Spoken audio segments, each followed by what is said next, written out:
उसी हिसाब से इसको याद करना है।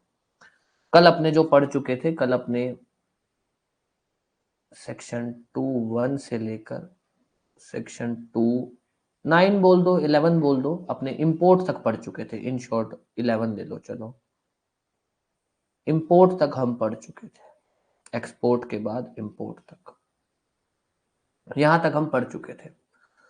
आज अपने इसके बाद चालू करेंगे 9 इंपोर्ट, हाँ ठीक है। आज अपने इसके बाद चालू करेंगे जिसके अंदर थोड़ा सा अपने कनेक्ट करके चलेंगे चीजों को। जैसे कि पहले अपने 2 वर्ड लेंगे एक है इंटॉक्सिकेंट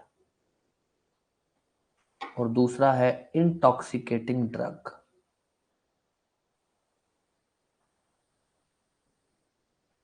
ध्यान देना, इंटॉक्सिकेंट हम हर उस चीज के लिए यूज करते हैं जो किसी ना किसी पर्सन को एक तरह से नशा कर सकती है। इंटॉक्सिकेंट इज ऐसी कोई भी चीज जो किसी को नशे में कर सकती है, दैट इज इंटॉक्सिकेंट। कोई भी चीज, अब चाहे तो वो दारू है, चाहे वो ड्रग्स है, वो सब इंटॉक्सिकेंट होते हैं।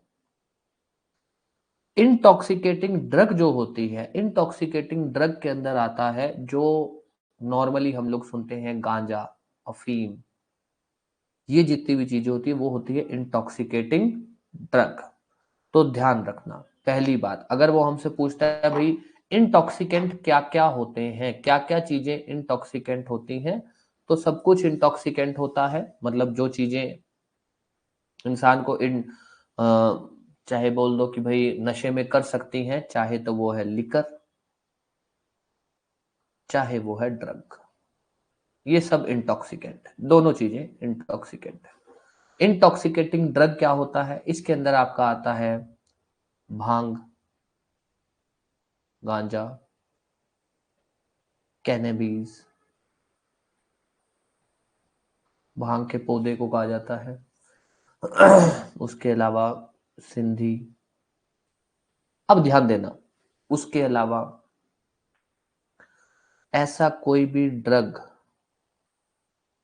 जिसको डिक्लेयर किया गया है bye state government. State government किसी भी ड्रग को जिसको डिक्लेयर करता है इंटॉक्सिकेटिंग ड्रग, किसी भी ड्रग को, किसी भी प्रोडक्ट को, सब्सटेंस को, किसी भी चीज को डिक्लेयर करता है, वो भी इंटॉक्सिकेटिंग ड्रग होगा।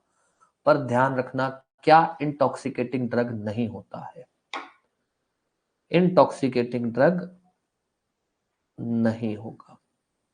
एक एक्ट है, एनडीपीएस एक्ट बोलते हैं हम उसको, NDPS, NDPS, narcotic drug and psychotropic substance. इस एक्ट के अंदर जो भी चीज जो एज ए नारकोटिक ड्रग बताई गई है ना, इस एक्ट में जो नारकोटिक ड्रग बताया गया है वो हमारे लिए यहां पर एक्साइज एक्ट के हिसाब से इंटॉक्सिकेटिंग ड्रग नहीं है। एनडीपीएस एक्ट के अंदर जो नारकोटिक ड्रग आता है, कोई भी ऐसी चीज जो एज पर एनडीपीएस एक्ट नारकोटिक ड्रग है, वो इंटॉक्सिकेटिंग ड्रग नहीं मानी जाएगी एज पर एक्साइज एक्ट। क्योंकि एनडीपीएस में जो नारकोटिक ड्रग बताई गई है वो चीजें बताई गई हैं जो एज पर लॉ प्रोहिबिटेड है, कि आप रख नहीं सकते हो। तो ध्यान देना, इंटॉक्सिकेंट क्या होता है, दो चीजें इंटॉक्सिकेंट होती हैं, मतलब जो चीजें दो ऐसी चीजें होती हैं जो इंसान को नशा कर सकती हैं, एक दारू, एक ड्रग्स। इंटॉक्सिकेटिंग ड्रग क्या होता है, भांग, गांजा, गांजे का पौधा, कैनेबीज, कोई भी ऐसी चीज जो स्टेट गवर्नमेंट द्वारा डिक्लेयर की गई है, वो सब इंटॉक्सिकेटिंग ड्रग है। पर ऐसी कोई भी चीज जो एज पर एनडीपीएस एक्ट नारकोटिक ड्रग की कैटेगरी में आती है, वो इंटॉक्सिकेटिंग ड्रग नहीं होती है अंडर एक्साइज एक्ट। तो हमसे जो क्वेश्चन पूछा जा सकता है, ध्यान देना क्वेश्चन, इंटॉक्सिकेंट कहां बताया गया है, 2(11)A में इंटॉक्सिकेंट के अंदर क्या क्या चीजें आती हैं, लिकर एंड ड्रग दोनों। चलो, इंटॉक्सिकेटिंग ड्रग में क्या नहीं आता है, ये ध्यान रखना, क्या नहीं आता। Narcotic drug under NDPS act जो होता है वो नहीं आता है। इंटॉक्सिकेटिंग ड्रग कहाँ बताया गया है? 212 में। कोई भी डाउट इसको लेकर? Intoxicant, intoxicating drug. यस, कोई भी डाउट?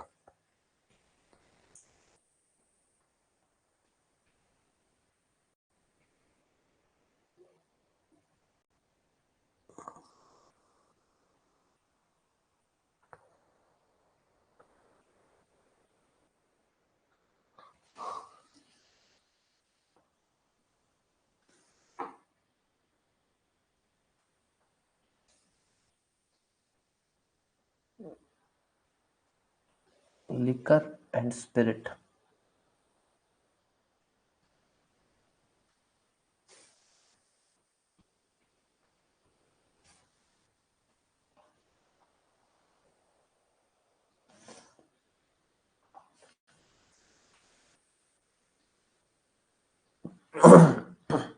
लिकर और स्पिरिट दो चीजें हैं। देखने में अपने इन दोनों चीजों को, मतलब अगर नॉर्मली अगर अपने देखें तो अपने को दोनों चीजें सेम सी ही लगेंगी, पर दोनों सेम नहीं है।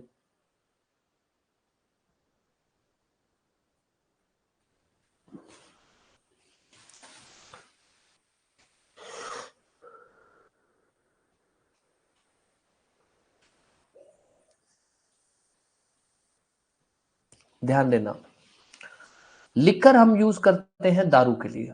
कौन सी दारू? वो दारू जो फिट है for human consumption, for human consumption, जो लोगों के लिए पीने लायक होती है, उसको हम बोलते हैं लिकर, दारू।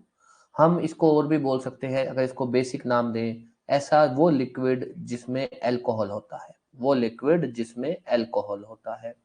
या हम इसको नाम दे सकते हैं इंटॉक्सिकेटिंग लिकर, कुछ भी बोल सकते हैं इसको। ऐसा कोई भी लिक्विड जिसमें दारू हो, अल्कोहल हो, ऐसी कोई भी दारू जो human consumption, that is liquor. Spirit, spirit एक कॉमन वर्ड यूज किया जाता है। कोई भी अल्कोहल सब्सटेंस होता है ना, उसके लिए एक कॉमन वर्ड यूज किया जाता है स्पिरिट। फॉर एग्जाम्पल, एक ये है, इसके अंदर एक लिक्विड है। ये जो लिक्विड है, इसके अंदर अल्कोहल है, इस लिक्विड के अंदर अल्कोहल मिक्स है। कितना भी हो, मान लो 20% अल्कोहल है, बाकी पानी, हम इसको स्पिरिट बोल देंगे। अब ये चाहे तो फिट है फॉर ह्यूमन कंजम्पशन, चाहे फिट नहीं है, हमको उससे कोई लेना देना नहीं है। कोई भी ऐसा लिक्विड जिसमें अल्कोहल सब्सटेंस है, हम उसको स्पिरिट ही बोलते हैं। पर अगर वो ऐसा है जो फिट है फॉर ह्यूमन कंजम्पशन, ऐसा है जिसको लोग पी सकते हैं, जिसको हम बोल सकते हैं कि भाई, अगर लीगल भाषा में बोले तो नॉट डीनेचर्ड, ये नहीं है, तब हम बोलते हैं लिकर। स्पिरिट हम क्या बोलते हैं? एक कॉमन वर्ड यूज किया जाता है ऐसे किसी भी लिक्विड के लिए जिसमें लिकर होता है, जिसमें अल्कोहल होता है। वो चाहे अल्कोहल सब्सटेंस का कोई भी लिक्विड हो,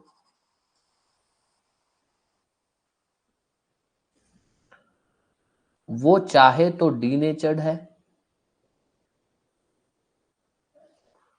चाहे डीनेचर्ड नहीं है, उससे हमको कोई लेना देना नहीं है। तो ये ध्यान रखना, लिकर और स्पिरिट पूछा जाता है। लिकर मीन्स कोई भी ऐसा लिक्विड जिसमें अल्कोहल हो, बट वो लिक्विड जो ह्यूमन कंजम्पशन के लिए फिट होना चाहिए, जो डीनेचर्ड नहीं होना चाहिए। डीनेचर्ड मतलब ऐसा कोई भी चीज जो ह्यूमन के लिए सही नहीं है। डीनेचर्ड मतलब जो नेचुरली सही नहीं है, जो लोगों के लिए सही नहीं है। और अल्कोहल स्पिरिट क्या होता है? ऐसा कोई भी लिक्विड जिसमें अल्कोहल है, वो चाहे तो डीनेचर्ड है, चाहे डीनेचर्ड नहीं है, मतलब कि चाहे तो अनफिट है, चाहे फिट है, उससे हमको कोई लेना देना नहीं है। कोई भी डाउट इन दोनों को लेकर ये अपने से पूछा जा सकता है, जो क्वेश्चन आ सकता है। हालांकि इसमें क्वेश्चन कुछ अलग सा नहीं आएगा, कि स्पिरिट से क्वेश्चन पूछा जा सकता है। भाई, स्पिरिट का मतलब क्या होता है? तो स्पिरिट का मतलब होता है ऐसा कोई भी सब्सटेंस जिसमें अल्कोहल हो, और वो चाहे तो डीनेचर्ड है, चाहे नहीं है। ये ध्यान रख लेना। लिक्विड, लिकर को नहीं पूछेगा वो, लिकर में तो क्योंकि कुछ बनता नहीं है, बस लिकर में इतना ही बनता है कि भाई कोई भी लिक्विड जिसमें अल्कोहल है और जो फिट है for human consumption. Fit. Spirit का क्वेश्चन बन सकता है 217, अच्छे से कर लेना। दो वर्ड अपने ने अभी तक पढ़े, मतलब दो ग्रुप पढ़े हैं, एक इंटॉक्सिकेंट और इंटॉक्सिकेटिंग ड्रग। इंटॉक्सिकेंट के अंदर दोनों चीजें आती हैं, दारू भी और ड्रग्स भी। इंटॉक्सिकेटिंग ड्रग के अंदर ध्यान रख लेना, एनडीपीएस एक्ट के अंदर वो कोई भी ऐसी चीज जो नार्कोटिक ड्रग है वो नहीं आता है। लिकर और स्पिरिट के अंदर, लिकर के अंदर कोई भी ऐसी लिक्विड जो जिसके अंदर अल्कोहल हो, जो फिट होती है फॉर ह्यूमन कंजम्पशन, चाहे वो स्कॉच है, चाहे वाइन है, चाहे बियर है, कुछ भी, ये सब लिकर होते हैं, ठीक है। बियर, वाइन, स्कॉच, ये जो देसी दारू होती है जिसको हम बोलते हैं देसी दारू, मतलब जो गवर्नमेंट ऑथराइज देसी दारू होती है, चाहे वो भी हो, सब लिकर होता है, ठीक है।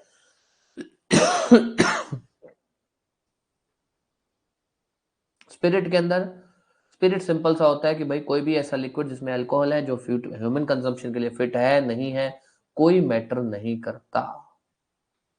अब आ जाइए अगला ग्रुप, ये इंपॉर्टेंट है, हालांकि स्पिरिट भी इंपॉर्टेंट है, इंटॉक्सिकेटिंग ड्रग इंपॉर्टेंट है। अब आ जाइए अगला ग्रुप, विच इज, एक है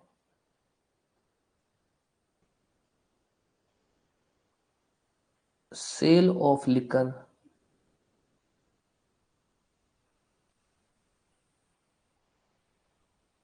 एक है सप्लाई ऑफ लिकर। ध्यान देना, सेल ऑफ लिकर और सप्लाई ऑफ लिकर, इनका सबसे मतलब इनका जो सेक्शन नंबर है वो जरूर अच्छे से पढ़ लेना। 216, इसका हाँ ऊपर वाले का लिखा है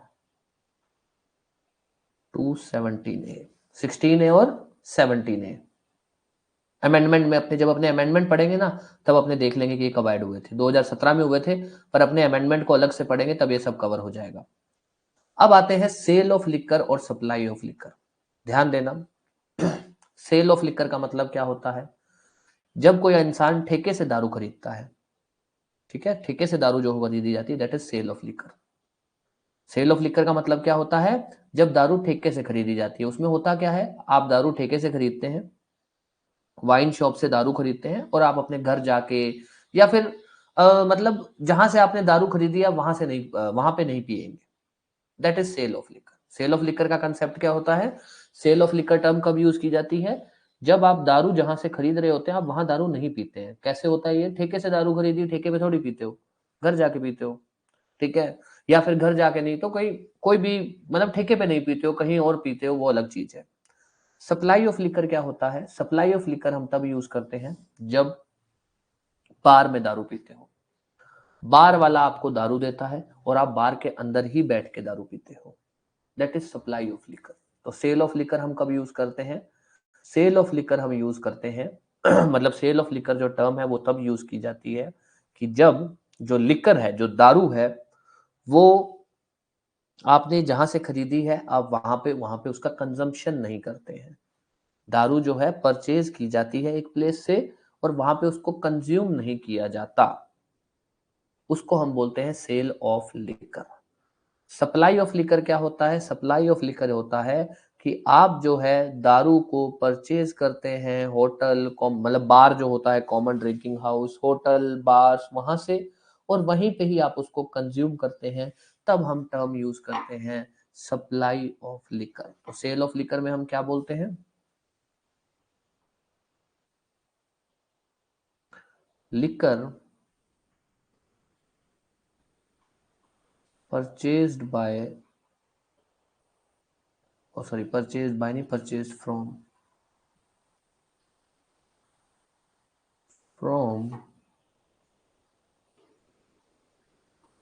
लिकर वेंट्स। वेंट्स क्या होते हैं ये भी अभी देखेंगे।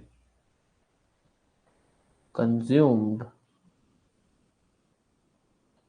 Eight other place. अब आ जाइए supply of liquor.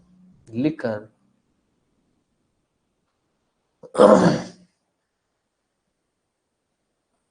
Purchased from bar, hotel, इसका एक लीगल जो नाम है वो है कॉमन ड्रिंकिंग हाउस,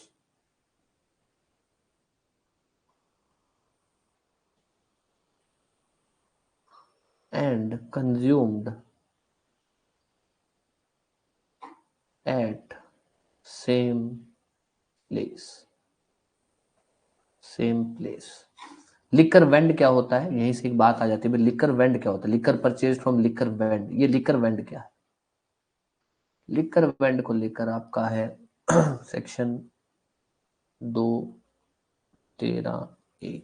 लिकर वेंड सिंपल सा मतलब होता है जो वाइन शॉप्स होती है ना, वाइन शॉप जहां पर दारू बेची जाती है, पिलाई नहीं जाती, जहां पर दारू बेची जाती है, पिलाई नहीं, बार, कॉमन ड्रिंकिंग हाउस, होटल, ये सब लिकर वेंड नहीं होते, जहां पर दारू सिर्फ बेची जाती है। तो ध्यान देना, दो टर्म आपसे पूछता है, अगर सेल ऑफ लिकर का मतलब क्या है, जो ठेके से दारू खरीदी जाती है, पर वो वहां पे ठेके से दारू खरीदने का मतलब है वहां पे कंज्यूम नहीं होगी।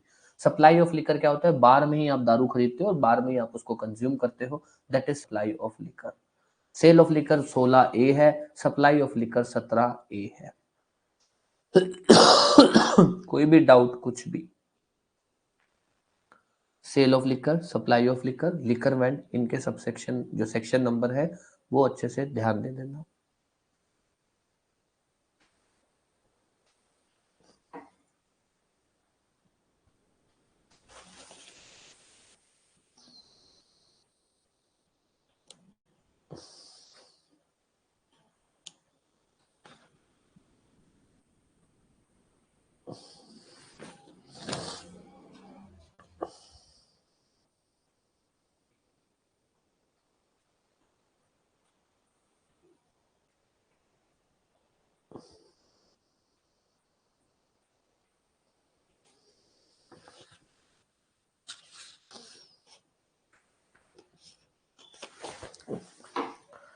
यस, अब ध्यान दे देना। उल्दो हम कल भी इसको पढ़ चुके हैं, बट फिर यहाँ पे भी फिर भी ध्यान दे देना। दो टर्म है, एक है ताड़ी, ताड़ी बोलते हैं वैसे इसको, और बियर। ताड़ी और बियर, ताड़ी आपका है 18, ठीक है, 2 सबसेक्शन 18 में, और बियर है 2 सबसेक्शन 1A के अंदर। ध्यान देना, यहाँ पर इसलिए लिख रहा हूं ताकि आपको कंफ्यूजन ना हो, यहां से क्वेश्चन आता है और कई बार हम कंफ्यूज हो जाते हैं। ताड़ी तो हम उस लिक्विड के लिए यूज करते हैं जो हम पाम ट्री से निकालते हैं। पाम ट्री मतलब कोई भी जो बड़ा लंबा सा पेड़ होता है उससे जो लिक्विड निकाला जाता है, दैट इज ताड़ी।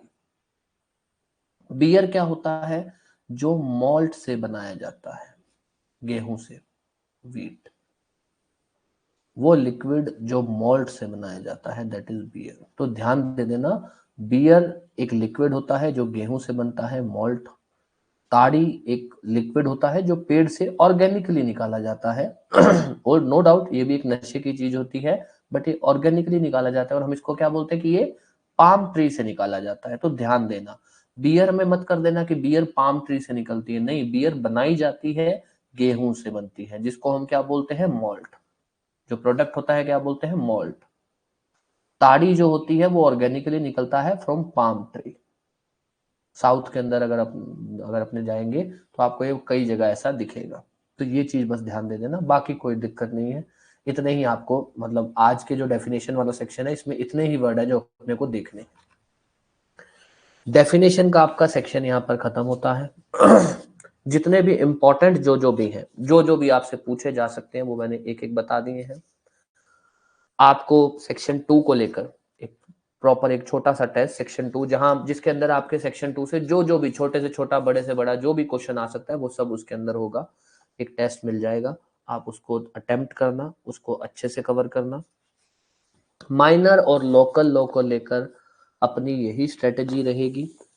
बेयर एक्ट को लेकर बिल्कुल सिंपल सा पढ़ना कि भाई सेक्शन 1 क्या है, 2 क्या है, इन जनरल क्या बोलता है, नंबर 1। नंबर 2, आपको जो एमसीक्यूज, आपको जो क्या कहते हैं, ऑब्जेक्टिव पेपर दिए जाएंगे, ऑब्जेक्टिव क्वेश्चन वाले, जितना हो सके उनको प्रैक्टिस करना, क्योंकि उसमें जितने भी क्वेश्चन आ सकते हैं, जो भी छोटे से छोटा, बड़े से बड़ा, वो सब हम उसमें कवर करेंगे।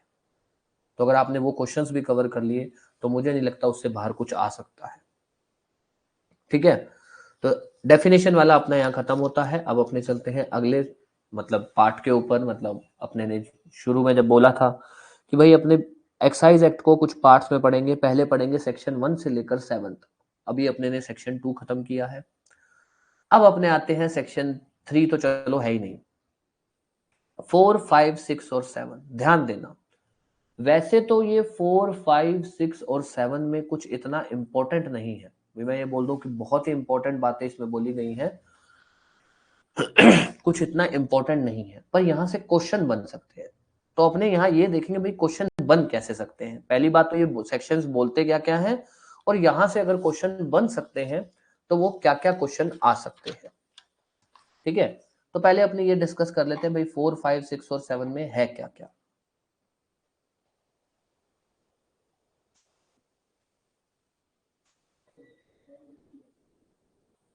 Section 4 to 7A। सेक्शन 4 के अंदर अगर बात करें तो सेक्शन 4 बताता है कि भाई कंट्री लिकर क्या है और फॉरेन लिकर क्या है।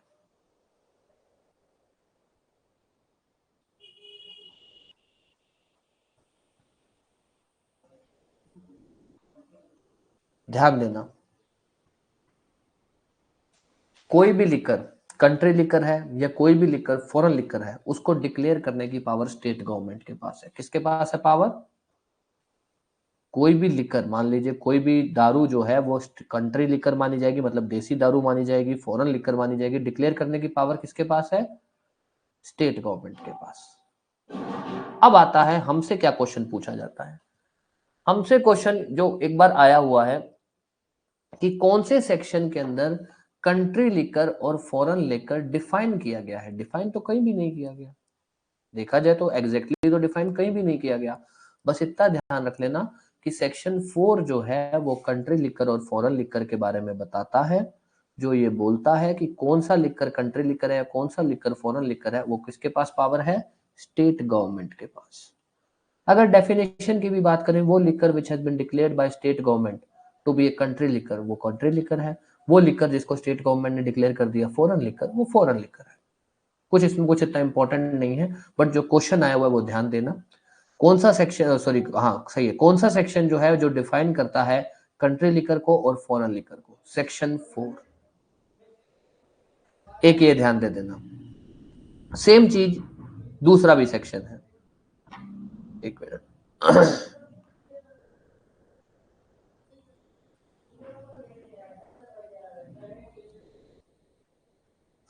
रिटेल सेल,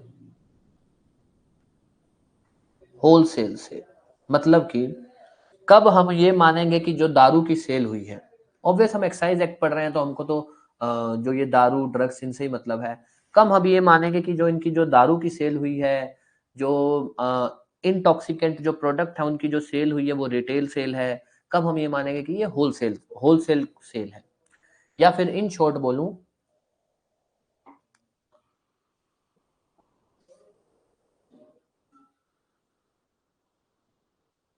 कितनी क्वांटिटी को ऑफ सेल को रिटेल सेल माना जाएगा और कितनी को होलसेल सेल। भाई जैसे मान लो अपने नॉर्मल मार्केट में जाते हैं तो एक होता है रिटेलर, एक होता है होलसेलर। होलसेलर तो होता है बल्क में प्रोडक्ट बेचता है, एक एक प्रोडक्ट नहीं बेचता। रिटेलर होता है जो एक एक क्वांटिटी में प्रोडक्ट बेचता है। तो चलो अपन लोग तो एक नॉर्मल टेंडेंसी बना देते हैं कि भाई ये रिटेलर है ये होलसेलर है, बात खत्म। हालांकि होलसेलर भी ऐसा होता है कि वो भी कई बार ऐसा होता है कि होलसेलर बल्क में भी सामान बेचता है, सिंगल प्रोडक्ट भी बेचता है। पर ठीक है, मार्केट में ऐसा चल रहा होता है कि ये होलसेलर है ये रिटेलर है, ये होलसेलर है ये रिटेलर है। पर एक्साइज एक्ट के केस में, मतलब कि दारू के केस में, ड्रग्स के केस में, या आपने बोले इंटॉक्सिकेंट के केस में, इंटॉक्सिकेंट के कितनी क्वांटिटी को अपने बोलेंगे रिटेल सेल, कितनी क्वांटिटी को बोलेंगे होलसेल सेल, ये अपने को ध्यान रखना है। तो यहां भी यही बात है कि कितनी क्वांटिटी को रिटेल सेल बोला जाएगा, कितनी क्वांटिटी ऑफ सेल को होलसेल सेल बोला जाएगा, ये भी डिक्लेयर करने की पावर किसके पास है? State government. State government. हमसे जो क्वेश्चन पूछा जा सकता है, यहां भी वही क्वेश्चन बनता है, कौन सा सेक्शन रिटेल सेल को डिफाइन करता है, कौन सा सेक्शन होलसेल सेल को? सेक्शन 5। किसके पास पावर है कि कितना quantity of sale retail sale होगा? State government. Retail sale, wholesale sale किसके बारे में बात करता है? दारू, ड्रग्स, उन चीजों के बारे में। ऑल्दो ये क्वेश्चन नहीं बनता, क्वेश्चन यहाँ से सिर्फ 2 ही बनते हैं। कौन सा सेक्शन कंट्री लिखकर, फॉरेन लिखकर को डिफाइन करता है? कौन सा सेक्शन रिटेल सेल को या फिर होलसेल सेल को डिफाइन करता है? Section 4, section 5। अब आ जाइए आपका अगला सेक्शन।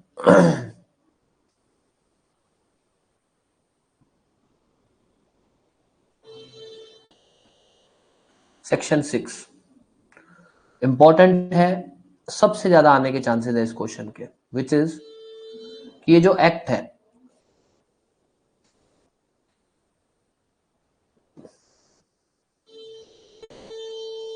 जो एक्साइज एक्ट है 1915, ये किन एक्ट्स को अफेक्ट नहीं करता?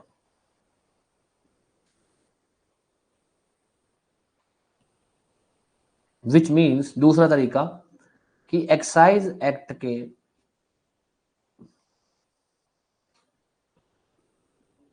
प्रोविजंस कहां नहीं लगेंगे?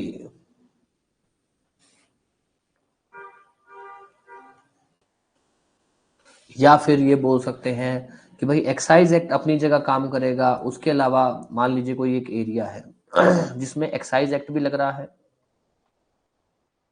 एक्साइज एक्ट भी लग रहा है, और फॉर एग्जांपल जो भी अपने देखेंगे अभी, एक एबीसी एक्ट है वो भी लग रहा है, तो एक्साइज एक्ट अपनी जगह काम करेगा, ये एक्ट भी अपनी जगह काम करेगा। ऐसा नहीं होगा कि एक्साइज एक्ट जो है अगर वो लग रहा है तो हम इस एक्ट को नहीं लगाएंगे, ये नहीं होगा। इसी को दूसरे तरीके से बोला जाता है कि भाई जो एक्साइज एक्ट है वो चाहे लग रहा होगा, वो फिर भी कौन से एक्ट को, दूसरे कौन से ऐसे ऐसे एक्ट है जिनको वो अफेक्ट नहीं करेगा, या फिर कौन से ऐसे एक्ट हैं जो फिर भी लागू होंगे चाहे एक्साइज एक्ट उस एरिया में लगा हुआ है। क्योंकि जनरली हम लोग की एक टेंडेंसी होती है कि अगर एक पर्टिकुलर चीज को लेकर, मान लो जैसे अब दारू ये सब को लेकर अगर एक एक्ट लग रहा है तो फिर हम वहां पर दूसरा एक्ट नहीं लगाते, हम बोलते हैं कि भाई वहां पर एक एक्ट लग रहा है तो वही लगेगा। पर इसीलिए यहाँ पर क्लियर किया गया है कि चाहे किसी एरिया में एक्साइज एक्ट लग रहा है, पर फिर भी जो दूसरे एक्ट हैं वो लागू होंगे, वो दूसरे एक्ट भी लग सकते हैं। तो कौन कौन से ऐसे एक्ट हैं जो लगेंगे? Acts shall have overriding effect. कौन कौन से ऐसे एक्ट हैं जिनका ओवरराइडिंग इफेक्ट होगा on excise act? Excise act के ऊपर लगेंगे वो। पहला, नॉर्मल लिख लेना, पूरा लिखने ऐसे एक एक चीज याद करने की जरूरत नहीं। Sea customs act, Indian tariff act,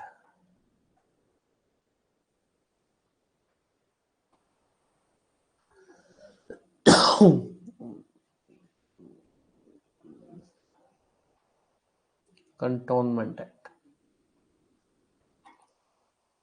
sea custom हो गया, टैरिफ हो गया, कंटोनमेंट हो गया, ठीक है। इसके अलावा और कुछ भी, और कुछ नहीं है। ये 3 एक्ट है जो फिर भी लगेंगे चाहे एक्साइज एक्ट वहां पर लागू है या नहीं है। तो ध्यान देना, जो क्वेश्चन बन सकता है यहां से और बना हुआ है, पहली चीज, कौन सा सेक्शन है जो सेविंग क्लोज की बात करता है? सेविंग क्लोज, सेविंग क्लोज का मतलब होता है, कौन सा सेक्शन है जो सेविंग क्लोज की बात करता है? सेविंग क्लोज का मतलब होता है कि भाई कौन सा सेक्शन है जो ये बताता है कि एक्साइज एक्ट जो है उसका जो इफेक्ट है वो कहीं कहीं नहीं होगा, या फिर वो ये बताता है कि एक्साइज एक्ट के लागू होने के बाद भी जो दूसरे एक्ट है उनका इफेक्ट रहेगा। सिंपल भाषा में हम ये बोल सकते हैं, सेविंग क्लोज हम क्या बोलते हैं कि भाई कौन सा सेक्शन है जो ये बताता है कि एक्साइज एक्ट के अलावा भी और कौन कौन से एक्ट लागू हो सकते हैं। या फिर जो दूसरे तरीके से क्वेश्चन आया हुआ है कि एक्साइज एक्ट के ओवरराइड, ओवरराइड मतलब एक्साइज एक्ट के ऊपर किन एक्ट का, कौन से एक्ट लागू होंगे, एक्साइज एक्ट के ऊपर कौन से एक्ट लागू होंगे, ये ध्यान रख लेना। 3 एक्ट हैं, sea custom act, Indian tariff act, cantonment act. ये 3 एक्ट हैं जो एक्साइज एक्ट के चाहे लागू है फिर भी वो एक्ट लगेंगे। अब आ जाइए आपका last section which is section 7, although एक और है सेक्शन 7A। सेक्शन 7, वैसे तो सेक्शन 7 में कुछ खास है नहीं, बट फिर भी देखना, ध्यान देना सेक्शन 7 बोलता क्या क्या है। सेक्शन 7 अपॉइंटमेंट की बात करता है ऑफ एक्साइज कमिश्नर, अपॉइंटमेंट की बात करता है of excise officer. Excise commissioner हो गया, एक्साइज ऑफिसर हो गया, उसके बाद आता है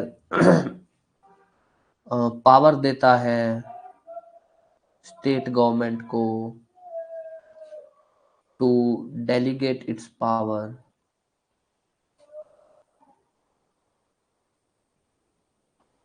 टू, आपका ये क्या नाम है, एक तो कमिश्नर हो गया एक्साइज कमिश्नर,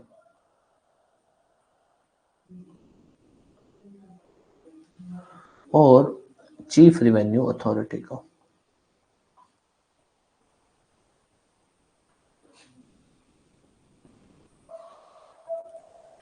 पावर देता है स्टेट गवर्नमेंट को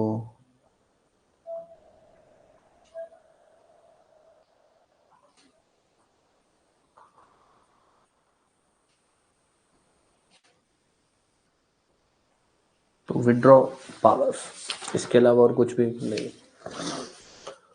अब ध्यान देना, यहां से क्वेश्चन आ सकता है, और क्या क्या क्वेश्चन आ सकता है। पहली चीज, कौन सा सेक्शन है जो स्टेट गवर्नमेंट को पावर देता है to appoint excise commissioner, excise officer, chief revenue authority establish करने का? सेक्शन 7।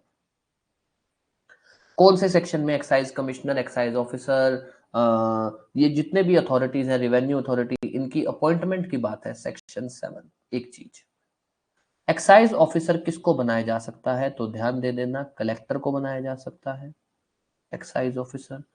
एनी ऑफिसर जो स्टेट गवर्नमेंट को सही लगता हो, एनी ऑफिसर बाय स्टेट को, या तो कलेक्टर को बनाया जा सकता है एक्साइज ऑफिसर, या किसी भी ऑफिसर को जो स्टेट गवर्नमेंट को सही लगेगा।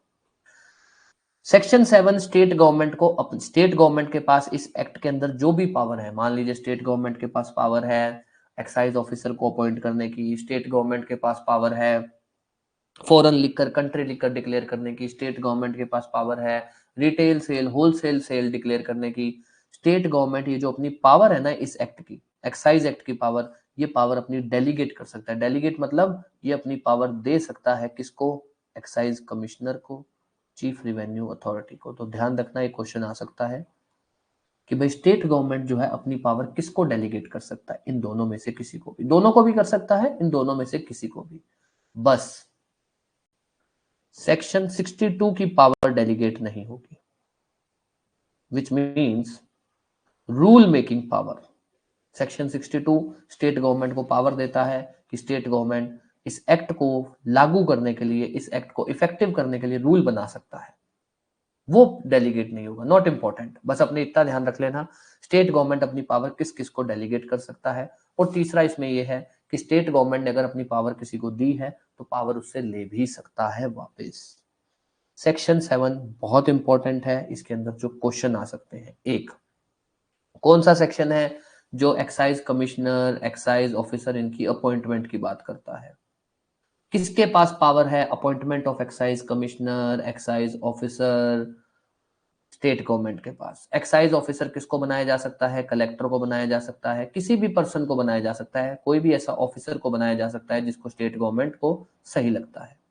उसके बाद स्टेट गवर्नमेंट अपनी पावर डेलीगेट, ये क्वेश्चन इंपॉर्टेंट है, डेलीगेट कर सकता है, बिल्कुल कर सकता है, किसको? एक्साइज कमिश्नर को और चीफ रिवेन्यू अथॉरिटी को।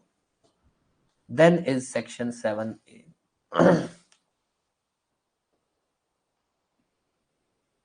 Flying squad. कुछ नहीं है, उड़न दस्ता। क्या बोलते हैं अपने इसको? उड़न दस्ता। कुछ नहीं है, कुछ अलग नहीं है, ये बस इतना सा है, जैसे कि नॉर्मली पुलिस होती है ना, नॉर्मली हम बोल देते हैं कि पुलिस जो इन्वेस्टिगेट करती है केसेस को, क्राइम के केस पुलिस इन्वेस्टिगेट करती है, वैसे ही इस एक्ट के अंदर, एक्साइज एक्ट के अंदर फ्लाइंग स्क्वाड स्टैब्लिश किया जाता है, जो इस एक्ट के जो भी ऑफेंसेस हैं, इस एक्ट के अंदर जो भी ऑफेंसेस हो रहे होते हैं, उनको वो इन्वेस्टिगेट करती है। तो अपने बस इतना ध्यान रख लेना इस एक्ट के जो ऑफेंसेस है उसको इन्वेस्टिगेट कौन करता है? Flying squad. कौन इन्वेस्टिगेट करता है? Power to investigate, flying squad. Flying squad को एस्टेब्लिश कौन करेगा? Obvious state government. एस्टेब्लिश कौन करेगा? State government. और कुछ भी नहीं है। आपसे यहां से सिर्फ इतना क्वेश्चन पूछा जा सकता है, कौन सा सेक्शन है जो फ्लाइंग स्क्वाड के बारे में बात करता है? एक्साइज एक्ट के अंदर जो ऑफेंसेस होते हैं उनको इन्वेस्टिगेट करने की पावर किसके पास है? वो है फ्लाइंग स्क्वाड के पास, और इसके अंदर कुछ भी नहीं है। तो ध्यान दे देना। ऑल्दो आज का टॉपिक बहुत ही इजी टॉपिक्स है, बट यहां से क्वेश्चन आ सकते हैं, और यहां से अगर क्वेश्चन आएगा तो डायरेक्ट होगा क्वेश्चन। तो ध्यान दे देना। पहला सेक्शन 2 तक तो हो चुका है, सेक्शन 4 से चालू करते हैं। Country liquor, foreign liquor section 4 में है, डिक्लेयर करने की पावर है स्टेट गवर्नमेंट के पास। Retail sale, wholesale sale section 5 में है, डिक्लेयर करने की पावर है स्टेट गवर्नमेंट के पास। सेक्शन 6 एक्साइज एक्ट जो है, चाहे एक्साइज एक्ट किसी एरिया में लागू है, फिर भी उसके अलावा कौन कौन से 3 एक्ट लागू हो सकते हैं? Sea custom act, Indian tariff act, cantonment act. ऐसे याद कर लेना, custom act, tariff act, cantonment act. ठीक है। अब आ जाइए सेक्शन 7, वेरी वेरी इंपॉर्टेंट। कौन सा सेक्शन है जो एक्साइज कमिश्नर, एक्साइज ऑफिसर, इनके अपॉइंटमेंट की बात करता है? एक्साइज ऑफिसर किसको अपॉइंट किया जा सकता है? स्टेट गवर्नमेंट अपनी पावर जो है, इस एक्ट की जो जो भी पावर है स्टेट गवर्नमेंट के पास, वो पावर किसको डेलीगेट कर सकता है? And then is flying squad. Flying squad is like, जैसे पुलिस होती है इन्वेस्टिगेट करने के लिए, वैसे ही फ्लाइंग स्क्वाड होती है जो इन्वेस्टिगेट करेगी of offences under this act. आज की अपनी क्लास में इतना ही है। बहुत सिंपल सिंपल बातें हुई हैं आज, इसको प्लीज अच्छे से पढ़ लेना, क्योंकि कल से अपने टॉपिक चालू होंगे, मैन्युफैक्चर, इंपोर्ट, एक्सपोर्ट, सेल, ये सब चीजें चालू होंगी, और उससे रिलेटेड कुछ एक अपने बातें पढ़ेंगे। माइनर लॉ में दोबारा बता रहा हूं, पढ़ने लायक सिर्फ इतना ही है। फालतू के अंदर इधर उधर घुमानी है बातें तो कितना भी टाइम वेस्ट कर लो अपने, पर वो अपने किसी काम की नहीं होगी।